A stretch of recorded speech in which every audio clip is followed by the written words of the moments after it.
I am still making a demo for my dream horror game called Loss, and so far I've only shown you the game's progress until February. And we are now in June, so we have a lot to catch up. And because I enjoy structuring these videos, I'm gonna split it into 3 parts: making the boss, playtesting, and... No, seriously, the amount of bugs I had to fix was kinda insane, so let's just jump right into it.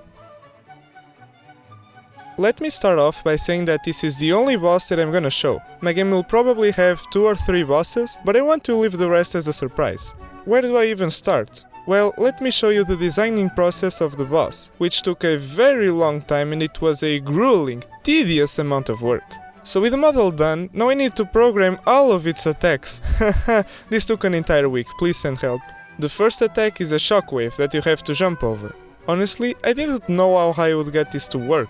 I started by using Unity's particle system. I made this ripple effect on the ground, but the collisions were not behaving like I wanted them to, and for the life of me I couldn't get them to work.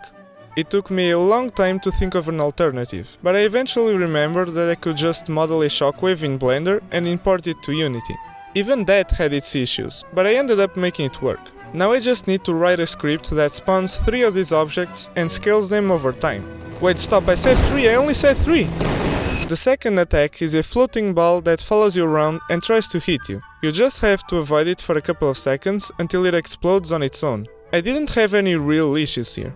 The third attack was supposed to spawn 2 tiny enemies that basically worked the same as normal enemies. And this sucked. I had a lot of trouble with these little pieces of... They weren't working because I didn't have the reference to the player, so in order to fix this I had to change the entire code so that it would find the player automatically. But I got them to work, so everything is fine now. Finally, in order to kill the boss, I added these grenades that explode when you throw them. I ended up changing the explosion effect later to be more realistic. I actually had this idea like months ago, I just didn't have the boss yet. So on previous versions, if you went to the spot where the boss was supposed to be, there would just be a grenade there. Now let's move on to the playtesting phase. This was really interesting for a lot of reasons. There were 3 major playtests until the time of recording. The first one was the simplest. It just consisted of me playing the game a lot, writing down bugs, and fixing them. Then I let my brothers play the game. They were a lot more methodical and slow, which is to be expected, mind you. I was the only one who knew how to solve the puzzles and how the game worked. They had to figure it out like any other player. I received some good feedback and immediately started working on it. And finally, my friend. So, guys, my friend is crazy. I've never seen someone play a game like him. It was nuts. He found like 30 different bugs. He would explore every nook and cranny of the map like a vulture looking for his next prey. He literally spent like 20 minutes trying to jump off the balcony while I was telling him that I put an invisible wall there. What the hell? Oh, and he just casually walked through a wall and finished the game earlier. Yeah, no big deal. Like seriously, hire this man as a playtester. He knows his stuff. So after all of that, I probably had more than 40 different bugs to fix, no joke. I thought it was gonna be way less than that, seeing as I already tried to find most of them, right? But no, this whole process helped me figure out that there is always room for improvement, and there's no such thing as a perfect game. And this is a good segue to...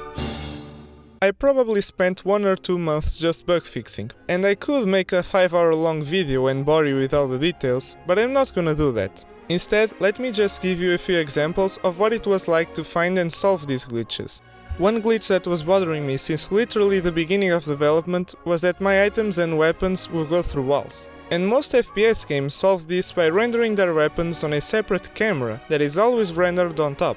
The thing is, in this case, the items aren't always in your hand, and when they are just laying around somewhere, you shouldn't be able to see them through the walls and furniture. So to fix this, I made a script that changes the tag of the game object when you start holding it, and made it so that the weapon camera only renders objects in that tag. I was so happy when this worked. This was like the 5th time that I was trying to fix this bug, so I was so glad when I finally did it. Another bug related to the items was that you could also throw them through the walls. In order to fix this, I added invisible lines in front of the player that check if you're too close to a wall. When that happens and you try to throw the item, it will appear on top of your head instead of being thrown, so that it doesn't pass through any objects.